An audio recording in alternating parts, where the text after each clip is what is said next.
అందరికీ నమస్కారం. మాట మన వ్యక్తిత్వానికి ప్రమాణం. రాజకీయాల్లో విమర్శలు ప్రతి విమర్శలు చాలా సర్వసాధారణం. ఆ విమర్శలు ప్రతి విమర్శలు ప్రజా సమస్యల మీద జరగాలి, కానీ వ్యక్తిగత దూషణలు లేదా వ్యక్తిగత విమర్శలు ఉండకూడదు. నిన్న అసెంబ్లీలో జరిగినటువంటి ఒక సంఘటన నా మనసును కలిచివేసింది. ఎప్పుడైతే మనం ప్రజా సమస్యల్ని పక్కన పెట్టి వ్యక్తిగత దూషణలకి దిగుతున్నామో, ముఖ్యంగా మన ఆడపడుచుల గురించి పురుష పదజాలంతో మాట్లాడుతున్నామో, అది ఒక అరాచక పరిపాలనకు నాంది పలుకుతుంది. అది తప్పు.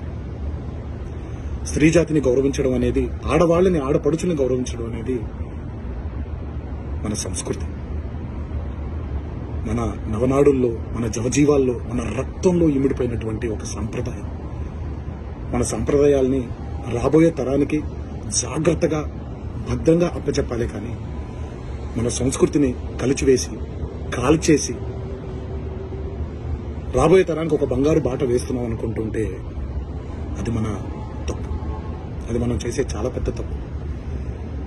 ఈ మాటలు నేను ఇలాంటి ఒక వ్యక్తిగత దోషణకి గురైనటువంటి ఒక కుటుంబానికి చెందిన సభ్యుడిగా మాట్లాడట్లేదు. ఈ మాటలు నేను ఒక కొడుకుగా, ఒక భర్తగా, ఒక తండ్రిగా, ఈ దేశానికి ఒక పౌరుడుగా, సాటి తెలుగువాడిగా మాట్లాడుతున్నాను. రాజకీయ నాయకులందరికీ ఒకటే విన్నపం: దయచేసి ఈ అరాచక సంస్కృతిని ఇక్కడితో ఆపేయండి. ప్రజా సమస్యల మీద పోరాడండి.